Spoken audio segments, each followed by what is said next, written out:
Horacio González, muy buenos días, gracias por estar en contacto acá con Radio Plura 96.7 de La Plata. Bueno, ¿qué tal? ¿Cómo están?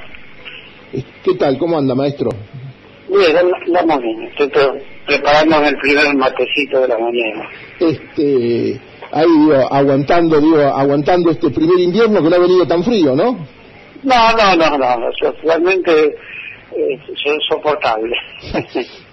Y le pregunto, después de este matecito, hoy tenemos ¿hay alguna charla, alguna actividad, alguna reunión? No, por suerte no, la verdad que, no sé, habría que aprobar una ley con algunos días de vacaciones para el charlista, para los charlatanes también. Un pedido modesto pero significativo de enmudecimiento. Pero bueno, a ver, ayer lo escuché por Radio Nacional, con Mario, muy bueno, me gustó mucho el programa. Mario consigue crear climas realmente de afecto y de posibilidad de conversación muy bueno. También me parece esto, uno a veces sabe que molesta y molesta demasiado, pero también es estar vivo, ¿no? Que lo llamen continuamente, que hacer cosas también es estar vivo, ¿no, Horacio? Bueno, eso supone un problema interesante, porque quizás como una actividad pública, que es la biblioteca, de opiniones políticas, y es lógico que me llamen y es lógico que yo deba atender. Si por algún momento me cansara y dijera, la verdad, demasiado conversación, me impongo un periodo de silencio, también sería sospechoso que cuando dejen de llamar diga la pucha, me han olvidado. Así que esa es la dialéctica profunda y un poco tonta de la persona que opina públicamente en los medios de comunicación, ¿no? Si no te llaman, me han olvidado. Si te llaman demasiado, qué fastidio, no puedo tomar mate, ¿no?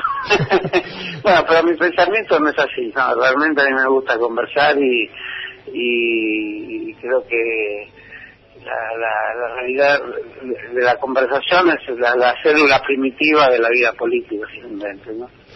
Horacio, usted lo dice, me gusta conversar, tratemos que esto sea una conversación, no un interrogatorio ahí periodístico duro, y muchísimas cosas, tanto históricas como de este momento, han pasado en esta última semana y van a seguir pasando en la que viene, pero me gustaría comenzar con usted hablando nada más y nada menos que de Manuel Belgrano.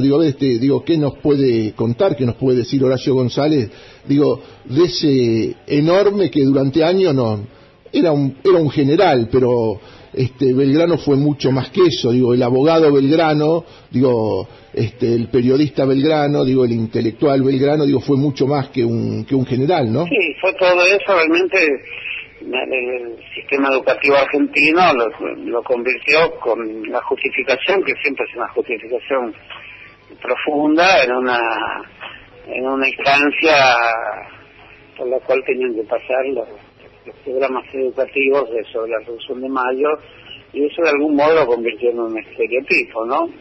Las fiestas patrias de la escuela, las canciones, de nada de eso creo que debemos renegar. Son las fórmulas con que cada Estado establece una cierta unanimidad pedagógica, sin que esto signifique revisar, reproponer, dar nuevas interpretaciones. Pero lo cierto es que había un Belgrano un poquito endurecido en las imágenes que conocíamos a través de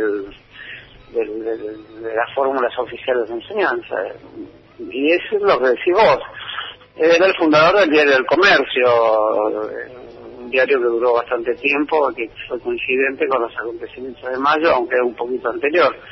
Y él fundamentalmente era un abogado interesado en economía. Había hecho su viaje a Europa, como tantos muchachos de hoy lo hacen, con la idea, ya que era una familia de comerciantes que podían pagar el viaje, no era una beca en ese momento, no existía el CONICET.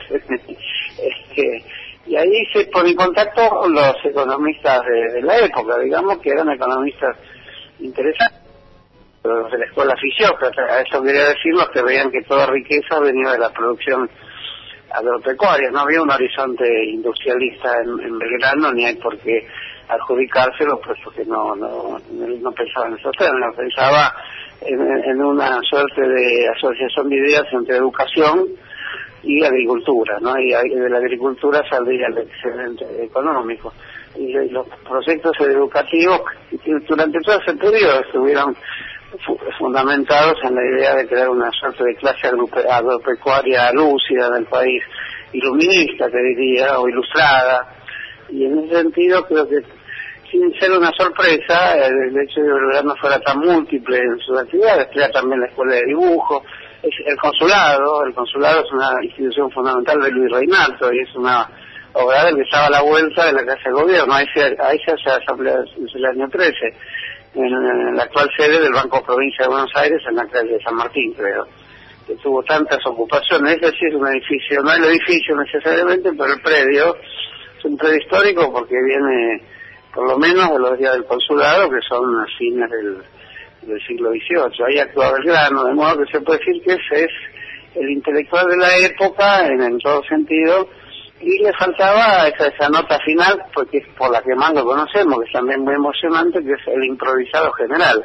Pero el improvisado general realmente da 2 o 3 batallas fundamentales, algunas las pierde, otras las gana. La que gana es fundamental porque creo que es la que asegura todo el dominio de la primera junta, que era muy débil militarmente, de todo el noroeste argentino, esa batalla de Salta, que es contemporánea a la asamblea del año 13.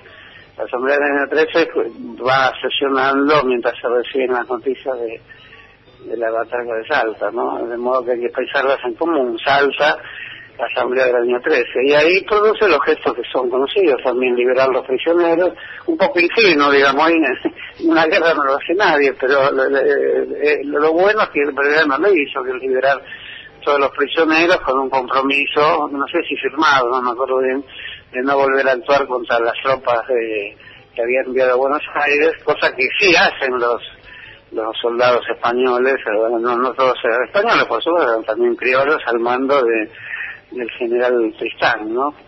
Que era el general de las fuerzas del norte.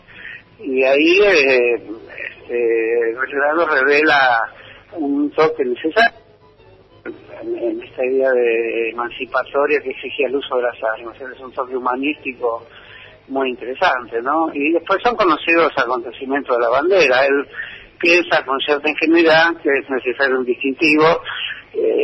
Con cierta ingenuidad digo porque no calculó las consecuencias que eso tenía en el planteo que era dominante en la época, incluso en la asamblea del año 13, que es muy atrevida en todas sus concepciones porque crea los símbolos independentistas, pero no declara la independencia, y la bandera ya significaba el paso final de la independencia. Es conocido el enfrentamiento con Rivadavia, la orden de eliminar la bandera, en fin, había, como siempre en la política, un planteo que suponía cierta astucia, encubrir relativamente el significado profundo que significaban esas acciones, que eran las acciones político-militares de independencia. Y Belgrano dije ingenuo a propósito, porque también él no era ingenuo, él pensaba que tenía que apresurarse el conjunto de signos que debían evidenciar que uno no va a la guerra por cualquier cosa, que la guerra no era deseable, no era deseable para él ni para nadie, y era, sin embargo, el espacio necesario para proclamar el espacio nacional independiente, ¿no?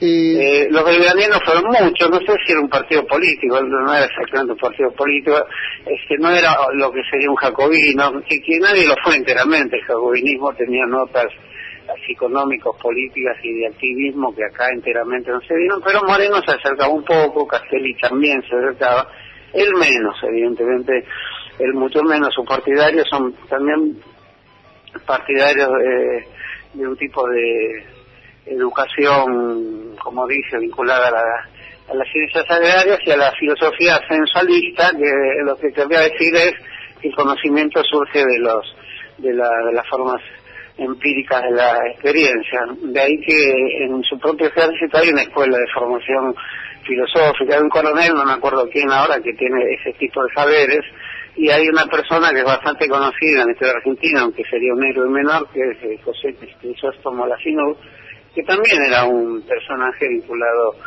a Belgrano y a ese tipo de relación entre el conocimiento, la guerra, Cuando muere Belgrano, se conoce una obra muy linda en la Catedral de Buenos Aires, escrita por la FINUR, ¿no? En fin, mucho más no te puedo decir, pero lo digo con cierta emoción como la que tenemos que tener, una emoción patriótica serena, digamos, porque la verdad figura de Belgrano, ¿no?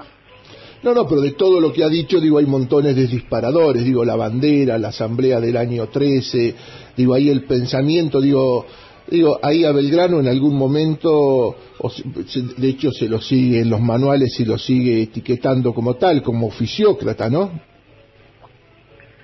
Sí, efectivamente lo era, pero tenía muchos matices. Era alguien que había conversado mucho con Vieites, había colaborado antes en el Telégrafo Mercantil, que era el diario que proclamaba efectivamente la fisiocracia.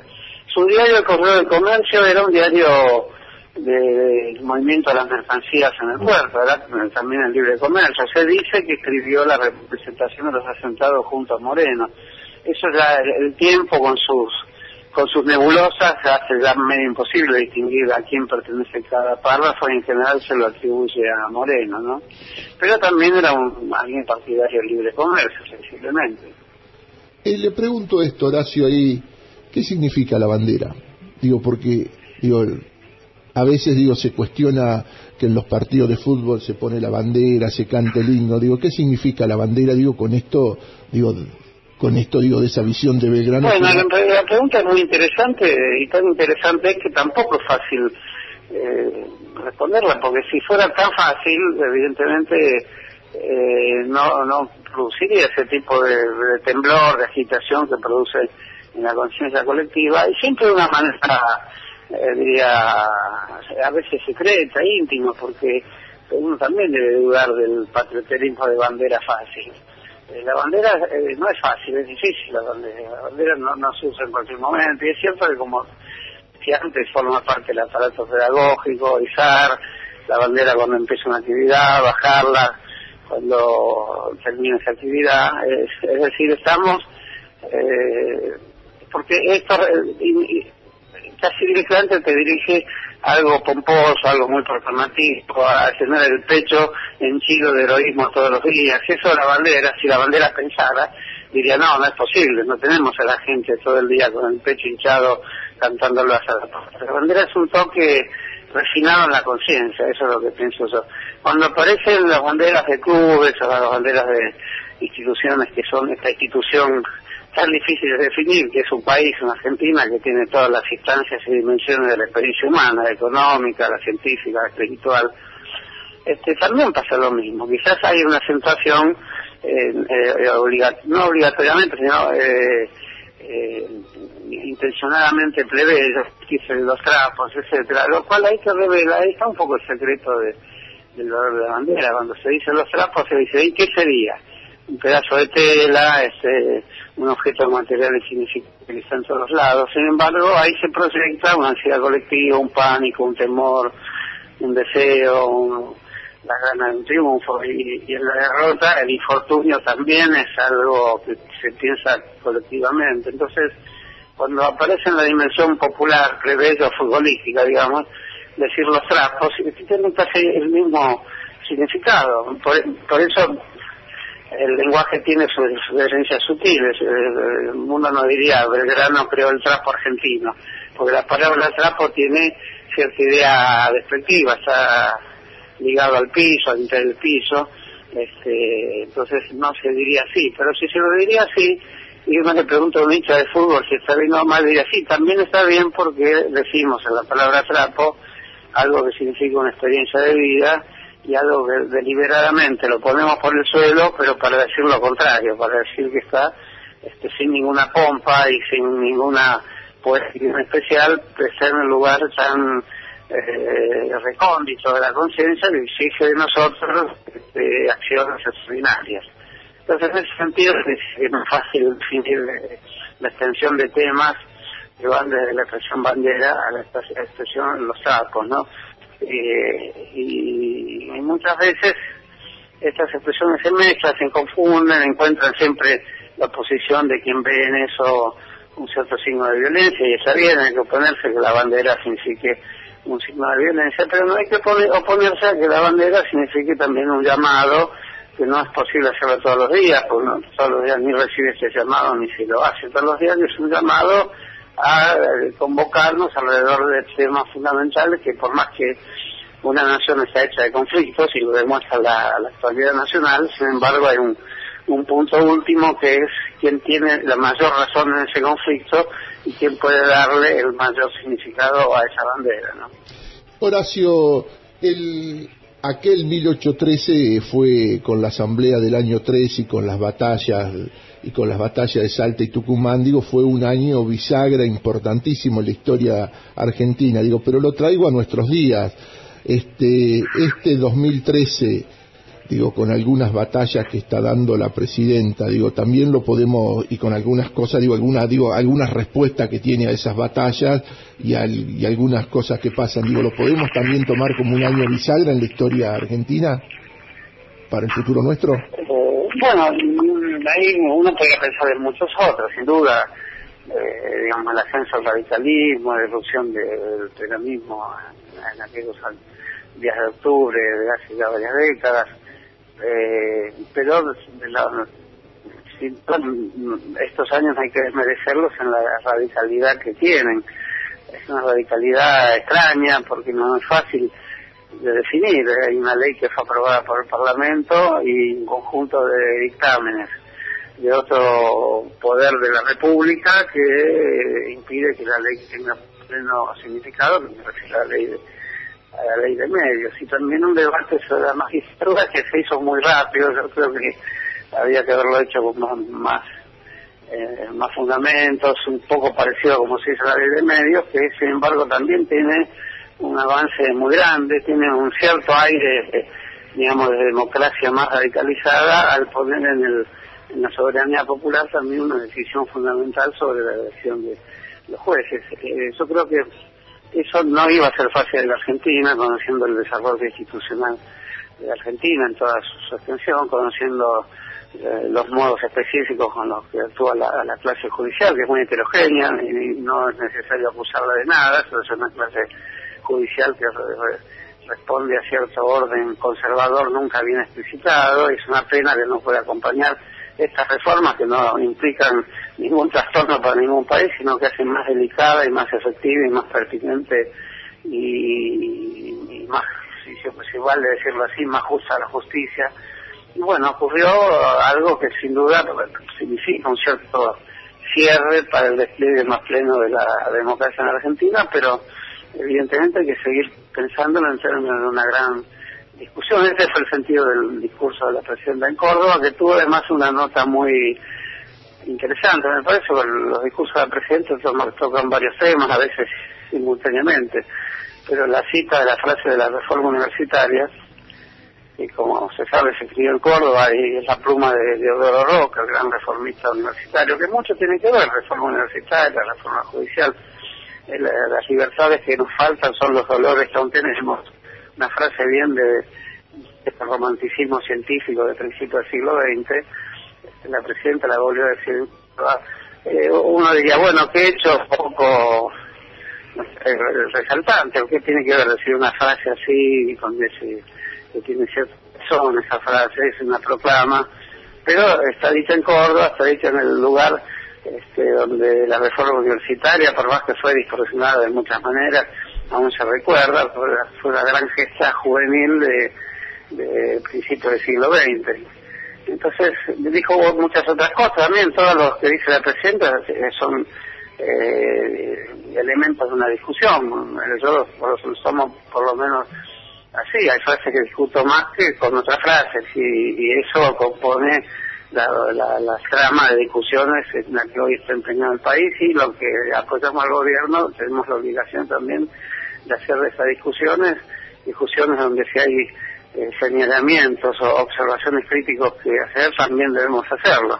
Acá en esta oportunidad señalo la satisfacción que me produjo que hubiera una frase de este tamaño. Digamos, eso quiere decir que se trata de un pacto histórico que está viviendo en Argentina. No lo podemos pensar en los términos de un gobierno o de dos gobiernos. Eso más allá de si se puede o no producir la situación de una continuidad. Eso incluso sería un tema que sacaría de lado en este momento, pues se está discutiendo un gran ciclo histórico de reforma democrática de las instituciones públicas, de la universidad, de la justicia, de los medios.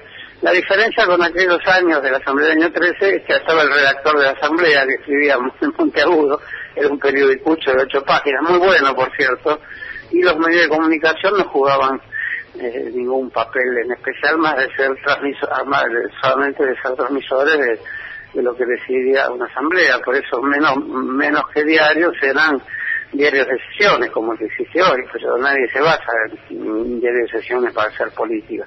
Consagra la voz del Estado en materia de parlamentaria, digamos, pero en aquel momento era así. En este momento los grandes medios de comunicación son formidables aparatos tecnológicos de la globalización.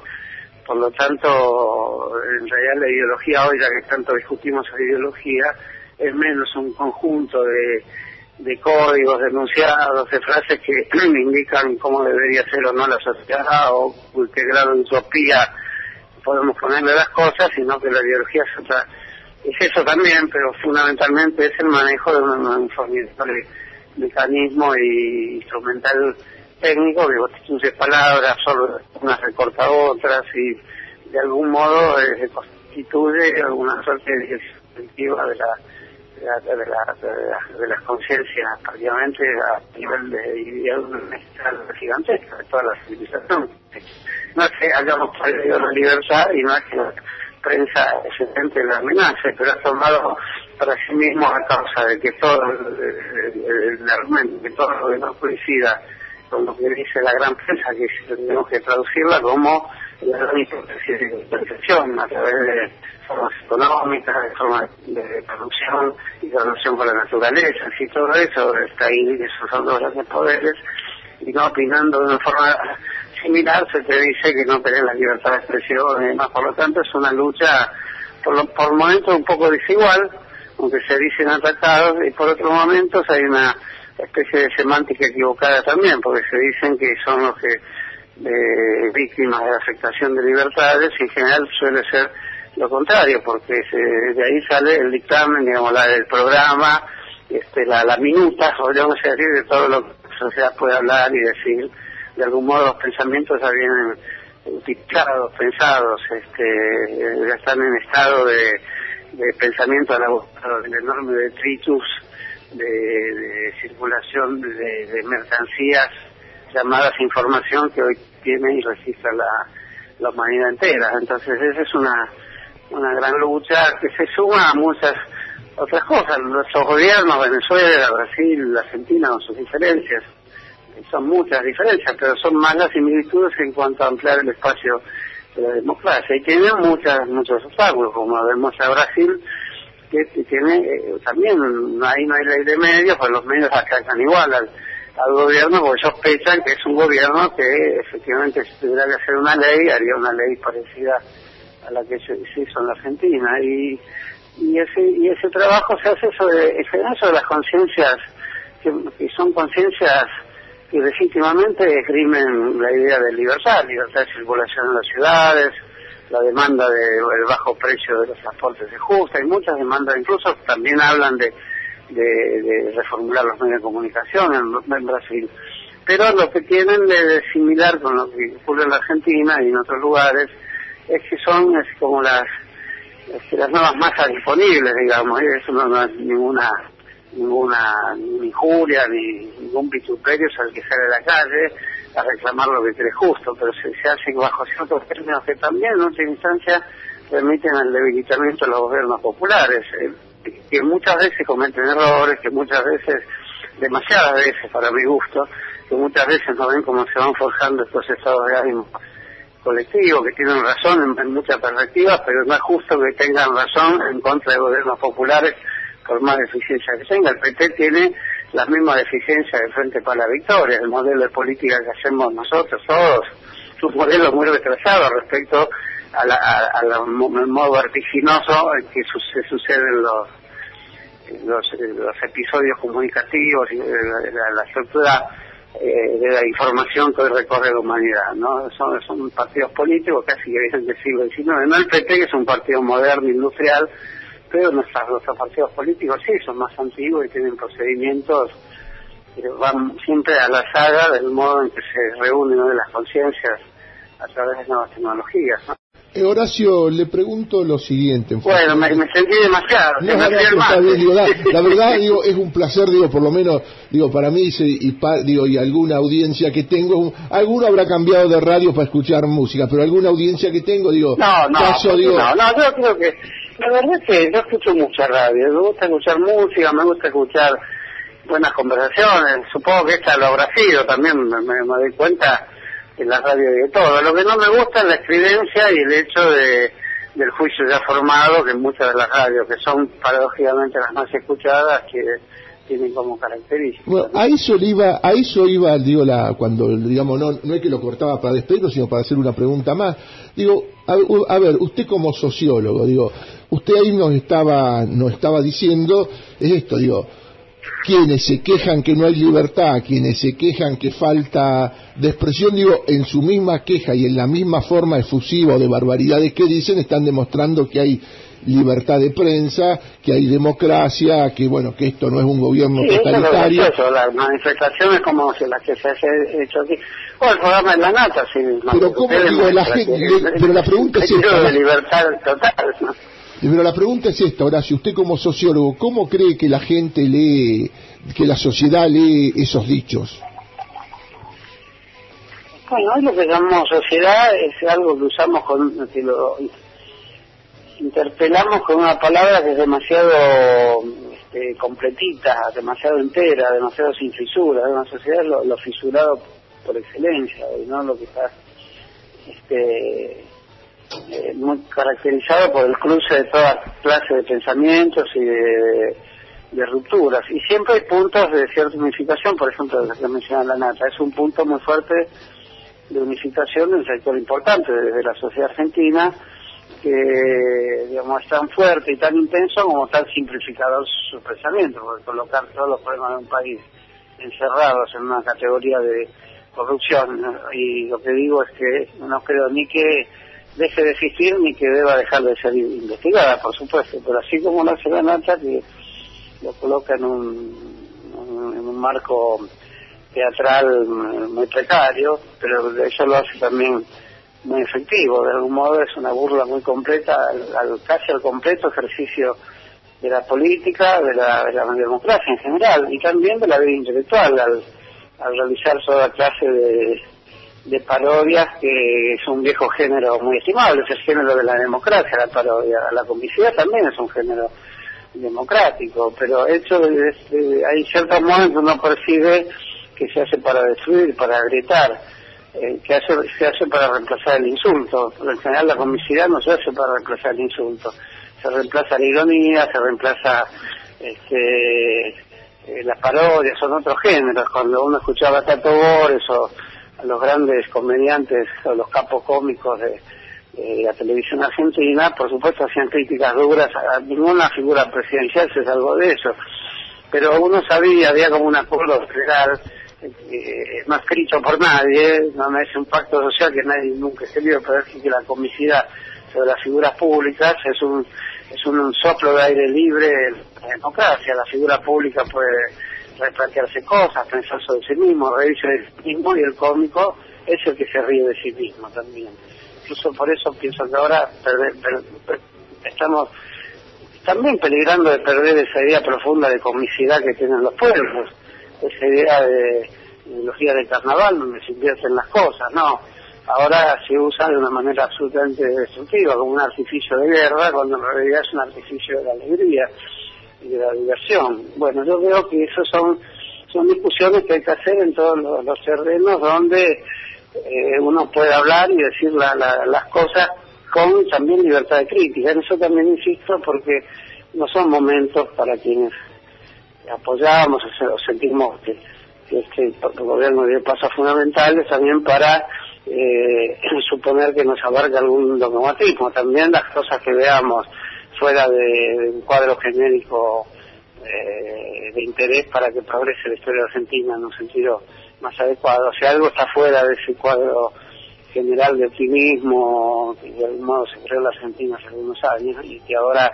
está muy sometido a toda clase de críticas de todo tipo, sobre todo las más injustas, pero si hay otro tipo de críticas que esos fundamentos, también tenemos que participar en señalarlo. Eso hace a la lógica interna de fuerza social, no podemos aparecer como los que cuando son atacados o cuando son fruto de la acción deliberada de grandes comandos políticos. Un canal de televisión hoy, de la manera de los canales que hablamos, son grandes comandos políticos y estratégicos que sustituyen los viejos comandos políticos estratégicos militares, ¿no? Entonces, siendo así, también no podemos, algunos dirían, entonces cerremos filas y digamos que todo está bien. Eso tampoco estoy de acuerdo.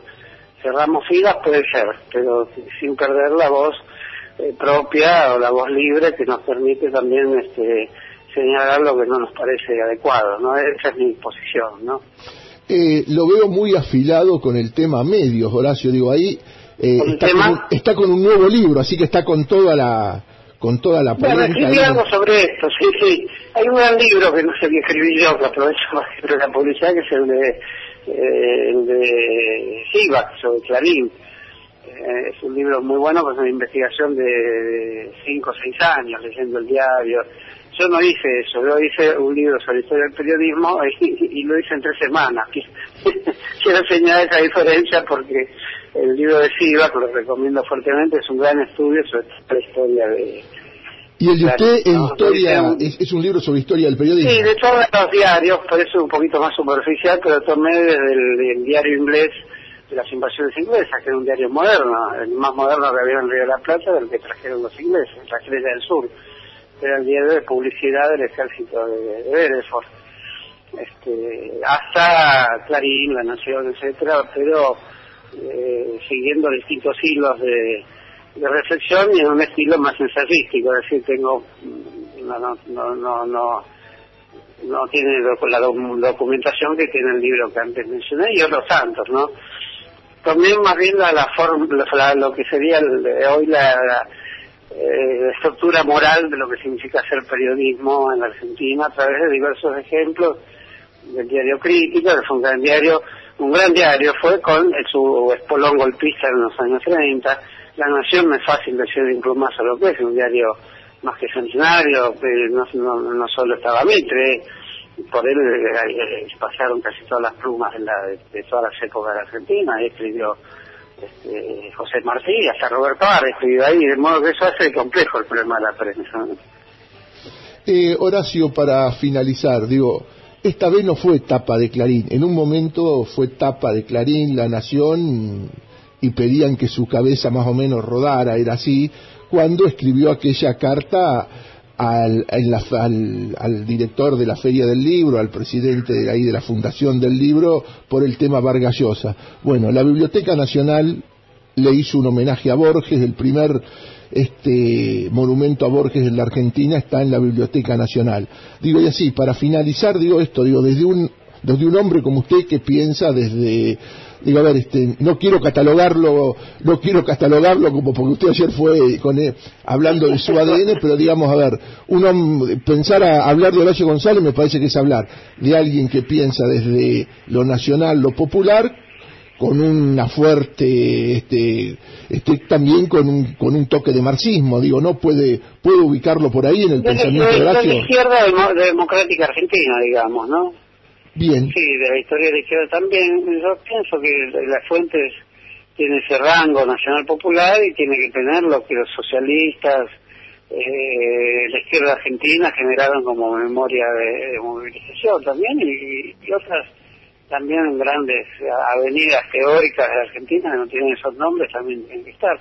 Y por supuesto Borges es un problema para todos, pues el primer escritor de la lengua castellana del siglo XX.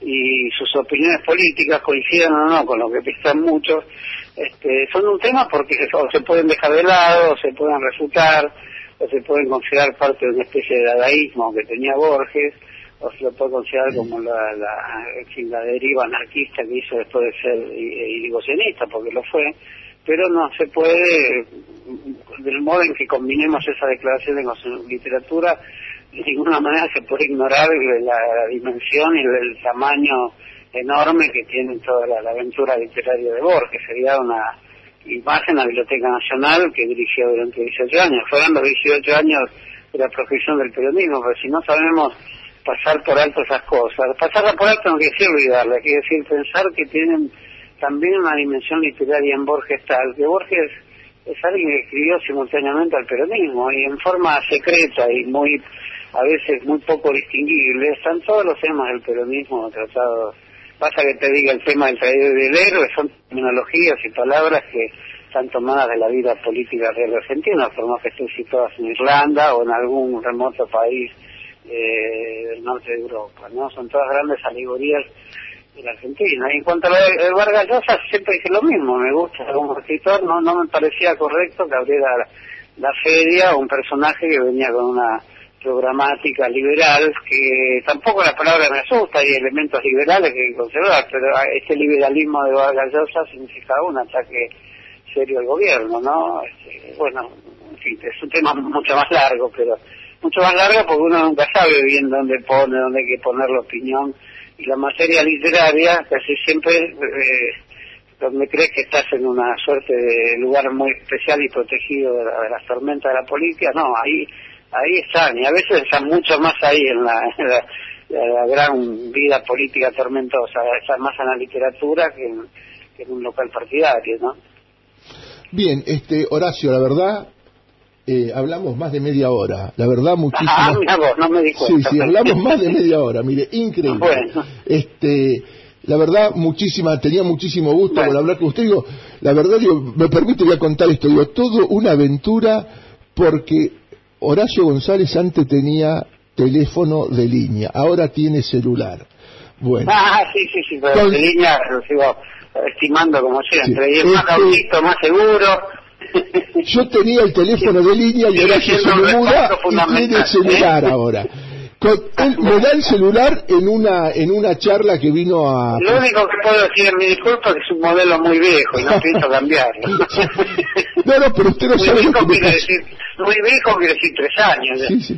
No, pero usted no sabe lo que me pasó. Yo, acuérdese que usted me lo anotó en el libro viejo suyo sobre el kirchnerismo, me anota en la última hoja del celular. Reacomodo la biblioteca y el libro, y traspapelo ese libro, así que estuve como mes y medio sin encontrarlo hasta que encontré el libro y lo pude volver a llamar. Toda una aventura ha sido. Horacio, la verdad, muchísimas gracias. Bueno, lo tenemos acá pronto por la plata. Gracias,